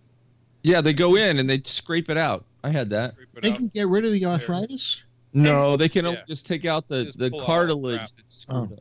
Yeah, well, the thing is that I'm going to go you say it right next, Renee. I got this torn meniscus, and it's just like a sports injury, and I don't do sports. I don't know how I got it. I don't either. It's the only surgery that I've ever seen. It's come a long way since what I had seen. And by the way, you can ask them for a copy of it because there's no blood in a meniscus in your knee. So it's not a bloody, gory thing. And unfortunately, last time I saw it was in black and white. But it's a really cool, it's very cool to actually watch it take place. I had one done on my ankle, and it was the nastiest thing I ever saw. Well, because it was you, or it was just bad I've been told that if I can manage it, and it has been hurting lately, but that it may just get a little bit better, It'll never become untorn, but it will. No. But it's never been to the point where in the beginning it was bad, but it got better with exercise and so on and so forth. But the thing is that I've been told that I could have it operated on, but there's no guarantee the operation will actually work. That's right. My daughter had a meniscus replacement. Mm-hmm. Oh, I have a torn meniscus. But I'm listening. We're listening, Kevin. Then we'll get to you. Yeah. Phil. Oh, and yes, daughter Kevin. had a What were you saying? Huh? Transplant. My daughter had a transplant. A meniscus transplant. And then wait a minute. Jeff's been having his hand up for a long time, and then we'll go to Phil. Yes, Jeff. Yeah, they used to call that procedure the something or other John, who is a baseball player. Tommy John, yeah. Yeah. No, Tommy John surgery is in this mechanism. Well, that's where it started, but it's the same surgical procedure that's here used we are. Now we've completely lost me because it's not only a sports reference, but it's a medical reference as well, and it doesn't make sense to me at all now. Bill, and it brings in the topic of baseball again. Yeah, it's like Lou Gehrig's disease. Yeah, see, there we go. But anyway, I worked on that first product that was used, and it was pretty successful. Yeah, I think Boston Scientific owns it now. Yeah, Boston. Done that. I have a 35 years ago. I have a torn meniscus too, but I find that when I lose weight, which I go back and forth, then it doesn't bother me at all. Well, I actually got the torn meniscus after I lost all this weight. Really? I remember I was on the floor of the kitchen trying to find something under the sink or whatever, and I twisted my knee slightly, and all of a sudden I went, "Oh my God, that's the most painful thing that's ever happened." And I've had to go to a doctor about it. He said, "You tore a meniscus." He said, "It's not terrible, but it's going to take a while to not heal. It will never heal, but it will get better." So, Kevin, Kevin, I'd like to know what they used. The replacement was the swap out with what? Boy, this has got to be going over great with the audience. Go ahead. That's a medical channel. Well, but the thing is this is something a lot of people get. I mean, I probably couldn't throw a rock and not hit somebody that didn't have this kind of an issue. So it's nice to know that they're progressing. So because before they would just rip it out and it would be bone on bone. And it was really, and you can see those people walk around. And all the young listeners, if we have any, why? Look what you got to look forward to. Look what you've got to look forward to. My exactly. issue is I've been putting up for about a year, but I've got, because of my left ankle, and right now my heel is separated from my ankle, foot. Well, and because of my fusion and my ankle, you probably in many ways look like you probably look like a broken marionette. Oh, I'm all fucked up. I look like a weeble. Well, so Rob, are you in good shape? Any problems? No, the prostate. And my prostate too. Yeah. What? You see my knee here on my knee. Yeah. There's an oval that starts at the top of my knee and works probably halfway. It's all numb there, always. That's the ringworm. Oh, really? I have numb feet, but also, you see my knee? I have a banjo on my knee. By the way, I come from Alabama. I have to tell you that. Go. Yeah. Oh, Suzanne. That's like, Where's my hat? Oh, Suzanne. Where's my hat? Oh, man. 7X. Thank God we haven't mentioned school killings all night. It's... Hey, you want a reason for the Second Amendment? Oh, God. Boom, left turn. As soon as I mention that we've gotten through the whole night without getting into the Second Amendment, Mr. Drive It Into a Ditch makes a comment. Renee? Yes, Renee? According to the San Francisco Giants, they have a spring training game this weekend, so I get to watch baseball. Oh, I really? watched Yankees today. You did? Yeah. Damn. Okay. You might have watched that. Oh, yeah, you're a big Yankees fan, aren't you? Okay. Huge. I mean, do you watch every game? Like my friend Shecky listens or watches every game. Oh, honey, he's on a separate server in a different country. If I am home, I will watch it. If I'm out, then I'm out. And if I'm in the car and it's on, I'll listen to it on the radio. But I don't, there's 162 games. So it's not like a football game where it's appointment television. But if I'm home, it's on. If I'm in the car, it's on. If I'm someplace, I'll check the score. Somebody writes here, "Go Giants." The thing is, it's a process. Baseball, 167 games. It's a process. 62 games. 62 games. That's much I know about baseball. Predictable, I mean, the way they predictable. Phil. They go from home plate to first base to second base. And sometimes the ball goes to outfield. Do you know that it is the most mathematically perfect game ever created? That if those bases were like 1 inch more or less, it would not be perfect. There's a certain perfection to the geometry of baseball that makes it a great game. And the only reason why it didn't do well once television came in is it's not an action-filled game. They had to kind of speed baseball up a little bit to make it television worthy. That's why football was never a big sport, because all you could do was describe a very complicated action of running back and forth. Once television came in, football became very big. Prior to that, football was not the national sport. No. But baseball is a geometrically perfect game. And I'm romancing about a sport I don't even follow. Okay. I don't know. You know, I photographed a bunch of pro games and A's games. Yeah. And it just seemed like, I mean, I had a 500 millimeter lens as well as, a 70 to 200. And there was just so much you could get. It was like, the guy hit the ball. If there was a runner on first, you had to make sure that you saw what was going to happen to go to second. That's not what's great about baseball, though. Let me frame it for you a little differently, because I worked in sports television. I did baseball games, I did hockey games, I did basketball games.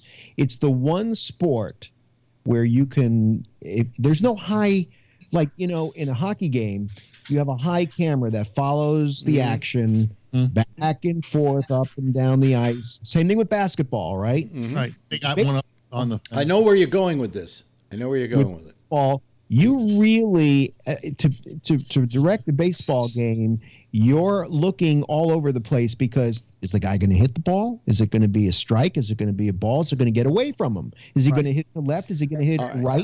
Here's let me tell you some. Let me second base. Yeah. Let me tell you something else here, and I think this is where what you're actually saying. I had a lady friend, who her job was she would go out and set up the various games for sports. In other words, how many cameras do we need for it? Where are we going to put the cameras? Blah, blah, blah, blah, blah. That was her entire job. I said, what is the least difficult sport to set up? And she said, football. She said, football. She said, I think it's basketball. Football, basically you had a camera going two different ways, and that's about it. You need to look at the whole field. She says, the one that you need the most cameras for is baseball. Because you don't know where that ball is going to go. Yeah, you see, with basketball, when I shot Warrior games, I sat under the net. They have 12 spaces, and they put your name on the wood on a card, and you sat there and you didn't move.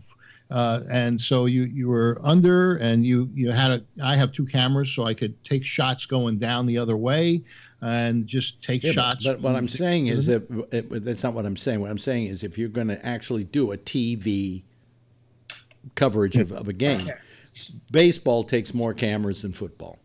It takes more cameras, and it takes a director who's really following the action. And because, again, if you could very easily miss a guy stealing a base, a guy getting picked off first. Oh yeah, absolutely. There's many different places on the field.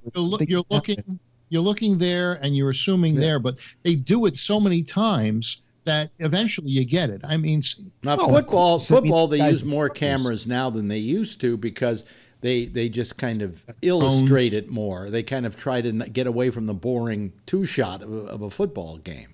I'd love to see the control room.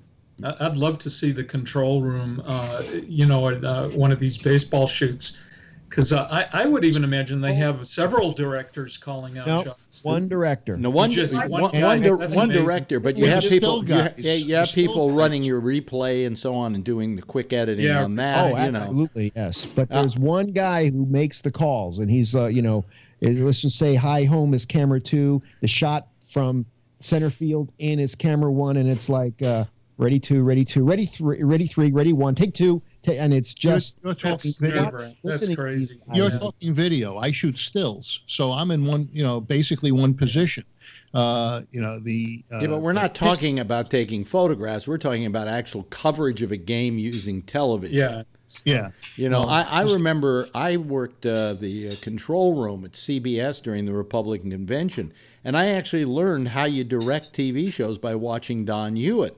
And I was so enamored of what he was able to do by saying, ready 2, take 2, ready 1, take 1. And he'd snap his finger every time he wanted to take, right? Cool. And the fact that he could concentrate on that and do it with such precision. And, of course, the TD, the technical director, is doing all the actual switching, and he's following everything that Hewitt's saying. And it was just amazing. Just amazing. Yeah, it is. Hey, guys, I got to put in a plug. Yeah. On March 24th, I'll be directing my little film crew shooting Dragon House MMA. So go to dragonhousemma.com, and you could sign up for the pay-per-view, and I'll be directing the shoot. Is that MMA fighters? Yeah. Yeah, MMA. No, it's MMA chefs. Yeah, what? I can show you some shots that I got. Can oh, I? No, let's not talk about your photography again. Hey, I'll get you in ringside seat. I'm right next to the cage. I want to get on the apron. I could probably do that for Photo you. pass. Yeah, we should talk. When are you doing that again? March 24th at Dragon and House. When's your prostate being removed, Phil? Yeah, I'll be in the hospital. Okay, he'll come down and drag his prostate behind him. Yeah, maybe another time. Yeah, I'll have a colostomy bag. Oh, great! Oh, jeez, yeah. And a catheter. Yeah. See, now these are all props that we're going to use on the next show, right? You know, colostomy bags. Especially if it's signed by an MLB umpire. Well, listen, we've got about 14 minutes left, and Phil did bring up the Second Amendment. Okay. Why do we want Can I say why it's a good thing? Oh, God. Okay, I'm reading here the dailymail.com. Oh, yeah, very reliable. Very reliable. Hold on a second. Isn't that Murdoch's bullshit? No, I'll look it up. Daily Mail I don't think is Murdoch's, but it's a rumor rag. Okay, at this point, the headline is we are not calling for the slaughter. We are not calling for the slaughter of white people, at least for now. South African Parliament votes to seize white-owned land as experts warn of violent repercussions. So it looks like the parliament in South Africa has voted to seize white landowners' land, and you know that's the kind of reason. Aren't we dealing in whataboutism again? No, these people are losing their land, and they may get killed, and they have no. You know, wait a minute, that's South Africa. That's not the U.S. You don't. I understand. That's why South Africa doesn't have a Second Amendment. We do. They don't have a Second Amendment because they to begin with, there isn't just one Africa. South Africa. South Africa. There is a South Africa. Yes. Well, you know, we did use the Second Amendment to steal much of the land of the original inhabitants of the USA, the Native Americans. And see, that's what I was going to say. Well, there was no amendment. Until after we stole the land. Wait a second. Did you say that there are white people in South Africa getting chased off of their land? Yeah, there's a very good point. White land? Their land? Hey, would be like chasing. Hey, they all the Hawaiians say, okay, we're going to get rid of that lady with the hair. She's on our land. The lady with the hair? What? The lady on our screen with the hair right now. Yeah. Oh, I see. They're called. They have a name for us. They're called. We are called Howleys. You're Howleys. Yeah. Yeah. Come on, I know Howleys. Yeah. And just so you know, it's not a nice name, but it's still what they call it. Now, you don't get. That's like a gringo. Yeah. Sometimes there's a word that goes in front of it. I think it's fucking. Fucking Howley. Yeah. Now, you don't get Kamahena. Kamahena. It's Kamahena Howley. Yeah, you're not allowed to have Kamahena discount. Yeah. I can also name the world's smallest fish with the world's longest name. Huma nuka nuka apo apa. Am I right? Yeah. Yeah. Is it? Say it again. It's the Huma nuka nuka apo apa. How many times did you rehearse that? I've been known it for years. I went to Hawaii, and that was all. I didn't come back with a stupid T-shirt. I came back with the ability to say "huma huma nuka nuka apo apa ah." Well, that's part of a song. Where the huma huma nuka nuka apo apa ah go swimming by. What? I did see it. Oh, see, I was making dinner, and I saw Phil. Your photos were really good, and the Scumby shirt I have never seen before. But once I saw that joint, is that a bottle or a joint rolled in his hand? Both. It's a boat. Okay. Wish me luck. I have taken first place in every competition since I joined that club in January. Boy, there must be some the photography thing again. Yeah, well, all these. Well, he's good. Phil's good. I know. Just saw two little things, and you know. Nice. That says a lot. By the way, you should plug your friend's show, Bubble's show, again. I'm not going to be able to make it because I'm shooting a concert on Saturday. I've got with the handful of audience that I have, I'm supposed to tell them that Bubbles is doing a show at the Throckmorton in Mill Valley tomorrow night. That's right. It's his 37th anniversary in comedy. That's right. Yes, Renee. I would like a Bubbles ringtone. I want my ringtone to say hookers. and if you can help Larry do that, then we can go online and actually buy it from him. So Bubbles ringtones, yeah, hooker. But, hey, Ray, you're shooting a concert Saturday?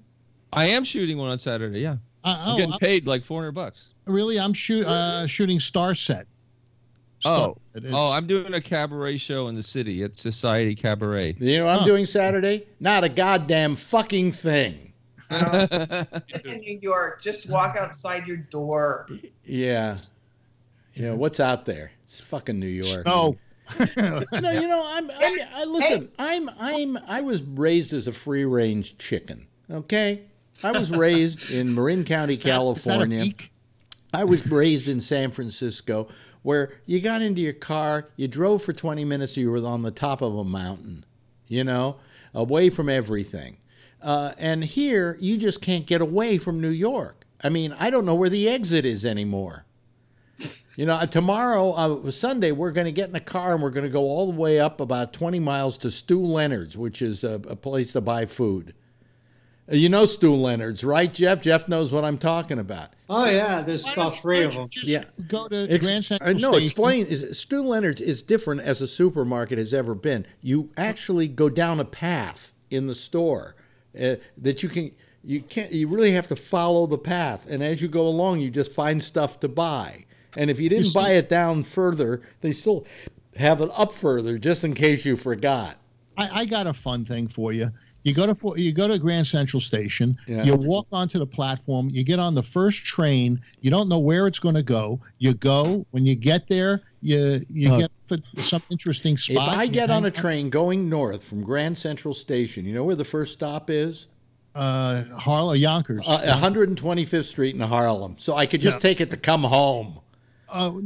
Yeah, but no, the train doesn't stop in Harlem. Yes, it does. Sure it does. Oh, yeah.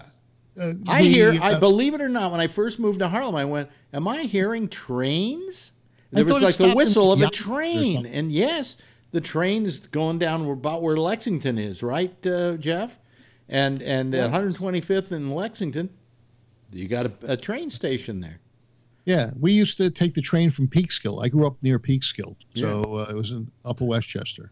And it's a pretty area. You know, you got Bear Mountain. You just get off, you rent a car, and drive around. Hey, I used to hang out in Monroe, so I'm familiar with Peekskill. Okay, so in the last couple of minutes we have allotted to us here, before I turn the programming over to the intersection, we have the Oscars this weekend. Anybody see any of the movies? Yes. What other movies? Okay. I like Greatest Hour. I think it's going to win Best Picture and possibly Best Actor. I don't think it'll win Best Picture. He'll win for Best Actor, although I did not like his performance particularly. We went over that before, but I don't know. I like it. Anybody else see any of the other pictures that are nominated? Have any? Candace and I were talking about Get Out. Well, you know, Get Out, as I said to Marjorie, it has a shot at winning. And it has a shot because of the way they vote for the Best Picture, which is, I forget what the term is now. Completely. Shape of Water. Is it a Weinstein picture? No. But it's people who vote for Best Picture don't just vote for one thing, they vote for all 8, but in order of their preference. It's a preferential ballot.